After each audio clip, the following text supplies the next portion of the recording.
Good morning, everyone. Thanks for having me and allowing me to introduce a new company, Nohla Therapeutics. As you heard, I'm the Chief Medical Officer there. So just by way of overview, we are a new company. We spun out from the Fred Hutchinson Cancer Research Center now less than 1 year ago, based on about 20 plus years of research from bench to bedside at the Fred Hutch. We are focused on the development of a truly universal donor cellular therapy, and what this means is that there is no need for HLA matching, and we hope to use this. We are using this product for the treatment of patients with critical diseases. Our platform is revolutionary in that it enables ex vivo expansion of hematopoietic stem and progenitor cells, but also allows for their directed differentiation, which I will talk about. And because of that, our products can be manufactured ahead of time and cryopreserved on an ongoing basis. This allows for effectively stockpiling if that is required, but also allows for us to generate a bank of products that are available for immediate patient use. So our two lead indications, which I'll talk to you some about this morning, are the NLA-101, which is a universal donor hematopoietic stem and progenitor cell product used in the setting of hematopoietic cell transplantation. This is primarily currently in a cord blood transplant setting, and we're in randomized phase 2b trials, and I'll show you some of the data that led up to that randomized trial. Our next product, which is less evolved but has also made it through its proof of concept safety studies, is the use of a non-HLA matched product for chemotherapy-induced neutropenia for patients who are at risk for neutropenic complications, and we will be initiating a phase 2 trial, hopefully in Q1 of 2017. Of note, I would like to point out that we have treated over 100 patients across 6 clinical trials since I started this therapy in 2006, and we don't really have any side effects from this therapy. The product is used after high-dose radiation in the transplant setting, but we also can do this in the chemotherapy-induced neutropenia setting, and I'll go through all of this. Just FYI, my timer hasn't started, so someone might want to start that so I don't take up the entire morning. Thank you. So this is the platform that I'm showing you here in this picture. It's a fairly simplistic picture, but required about 5 years of my life when I first started fellowship. And so what I'm showing you here is a flexible system, and it's based on the use of this Notch ligand as a protein that is adherent to the tissue culture surface. And in this system, I was initially concerned about optimization for output of a CD34 positive cell. However, I do know that, and the work that we did initially in this product, that we can change the density of this protein, and by doing so can change the cell fate of the cells we put into culture. So this is critical for us as we think about our pipeline. The current product that we've developed is an off-the-shelf universal donor product. It was developed from bench to bedside with funding from the NHLBI and BARDA primarily before it spun out into Nohla. We have shown benefit in recipients exposed to radiation and chemotherapy, and important here is it has ranged from non-ablative therapies to lethal doses of irradiation, and I've provided references here. It is a product that provides rapid but transient engraftment with additional evidence of long-lasting impact. So this is, again, important because we have shown this product to provide a bridge, but we've also shown that despite the fact that this product is a bridge and doesn't persist long-term, we do see long-term benefit in the areas that I've listed here with reduction of infection, reduction of GVHD, and reduction of mucositis. And we've also shown some nice data in the murine setting about induction of tolerance with this product. The product mitigates radiation toxicity. This was very important for my BARDA contract and for acute radiation syndrome. And this happens even if we delay infusion of these cells into the mice. It's a non-toxic profile. There have been no safety issues with this product.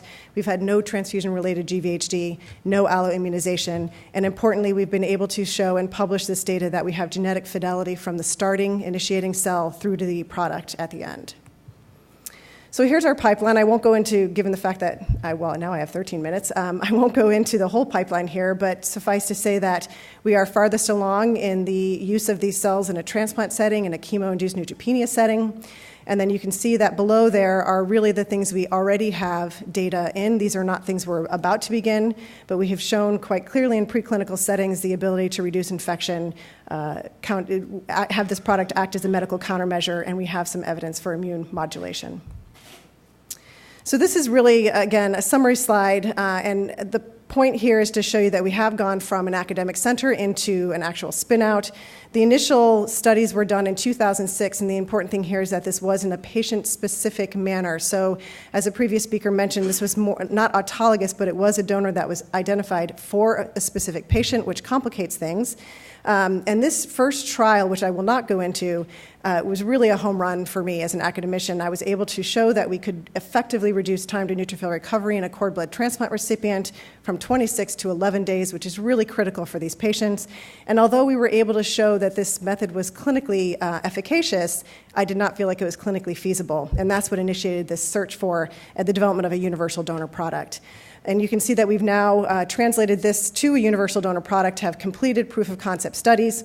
And because this is something that is used as a non-HLA matched product, you can see on the right are some areas of active investigation where we can use this product. It's not just for transplant. So here I'm showing you, I'm going to spend a little bit of time on this because this can actually be quite confusing for those of you who are not in the hematopoietic cell transplant area. And on the left there, what I'm showing you is the initial way that we did this manufacturing. So this was a patient-specific HLA-matched product. And you can see up there that little cryopreserved cord blood unit has to be matched to the recipient. That is one of their donors. It is typical for an adult recipient to receive 2 cord blood units as part of their transplant. And you can see that we would take one of those units, isolate out the stem cells, expand them real time for that patient, and then reinfuse them. I'm also showing you a little side fraction there, the negative fraction that contains the immunity in the T cells. We have never given this fraction back. However, this is one of the things that differentiates us from the groups who are currently in the space who do give back this negative fraction to enable engraftment, long-term engraftment of their expanded population. So this type of scenario where you have to manufacture something real time without a known product at the end is very risky for the patient.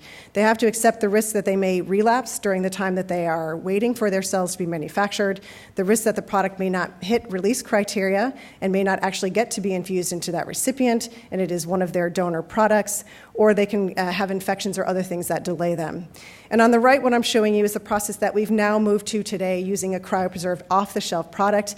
And what this enables us to do is to treat the patient as soon as they are found to be eligible for their cord blood transplant.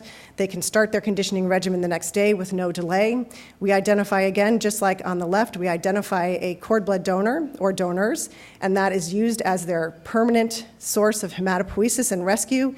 And the NLA 101 is the bridging graft for these patients. So we did conduct a proof of concept safety study. I'm showing you that data here. This data is now very mature. You can see the follow-up is over 5 years for the experimental group. This trial was a small trial, and I've circled some things here to remind myself to tell you that this was done in pediatrics as well as adults. I'm a pediatric oncologist by training, so this was important to me.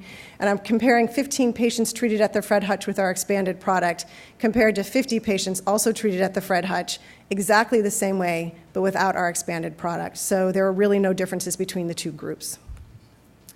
So what I'm showing you here now is what we were hoping to see was a true enhancement of the kinetics of neutrophil and platelet recovery. And you can see that we had a quicker engraftment time as well as enhanced kinetics. And importantly, I would argue in the platelet setting, this is one of those things that keeps our patients in the hospital, increases costs tremendously because they require daily platelet transfusions. So the fact that our product really only persists for about 2 to 4 weeks, and these patients that engraft their platelets later, we do believe that our product is enhancing this in the marrow of these recipients, helping to heal the marrow.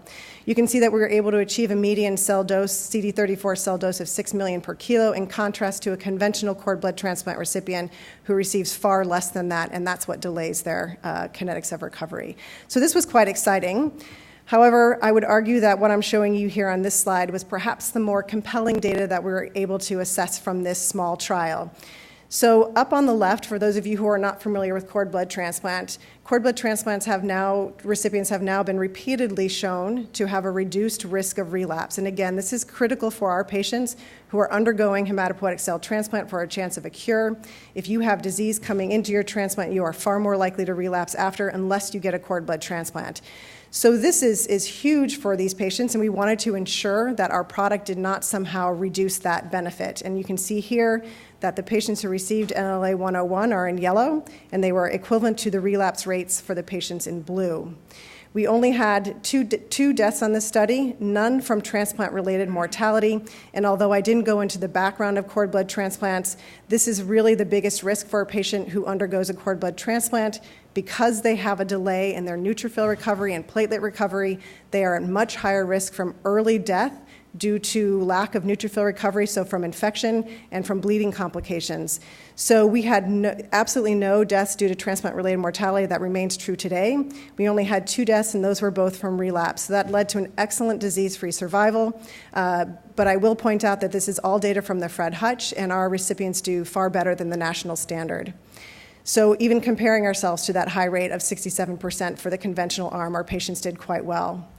The most surprising finding in this study was a reduction of severe acute graft versus host disease grades 3 to 4. This was surprising because we were giving a third-party donor product, and because cord blood transplant recipients are already getting often mismatched grafts, they do have a higher risk of severe acute graft versus host disease, and the concern was that by giving this product, we would enhance that alloreactivity and create worse graft versus host disease. And instead, what we saw was a benefit to these patients, and we believe now that we've gone back and looked in a murine setting and other models that this is from immune modulation, or it's purely that these cells provide an antigen target for the donor T cells. So I'm comparing now for you our group versus those who are also in the same space, although I would argue that we are the only one who is using a true non-HLA matched product. However, here I'm comparing us against our competitors, and you can see that Nohla's non-HLA matched cryopreserved product had superior disease-free survival. Transplant-related mortality was 0, and we had no graft versus host disease. I think it is important to point out that all of these groups have effectively shown a reduction in time to neutrophil recovery, but unlike what we had all anticipated, that is not the be-all and end-all to overall survival. So just because we could get a patient to engraft early doesn't mean that they were able to survive long-term. So this was critical for us, and I think one of the things that really differentiates us and what has moved us forward. So we're currently in a randomized phase 2b trial. This is sponsored by the NHLBI. So this actually was initiated before Nohla was spun out. This is a trial that is run through the Fred Hutch, and you can see the centers that are listed there are currently involved in this trial. It is a multi-center trial, and it's a 1-to-1 randomization. We're more than halfway through, so we're excited about this. So I will show you one slide on the chemotherapy-induced neutropenia trial that we did, with the caveat being that this was a safety study and was not powered at all to look at the data that I'm actually showing you. But of course, as we all do, we look at other outcomes. So we were most interested in whether we could give this product as a bridging source of hematopoiesis to prevent infectious complications in adult patients undergoing AML therapy. And what you can see here is that after induction chemotherapy, and for those patients who were allowed to go on to a second cycle with either reinduction or consolidation, we showed an effective reduction in documented infections as well as microbiologically documented infection in these patients. This has now been published in Lancet Hematology, so you can look to that for more details, but this is the basis for starting a phase 2 trial in this setting. So we are going to be doing this phase 2 trial. This is really a work in progress. The final design has not yet been determined, but you can see here that we're going to be doing de novo patients. It is going to be a randomized trial with 2 doses in a control arm, and it will be a more generalizable chemotherapy regimen. The endpoints are as listed there, with our most important endpoint thinking about the reduction of infection, rates of sepsis and ICU days, as well as days alive and out of hospital. So that's it. Thank you.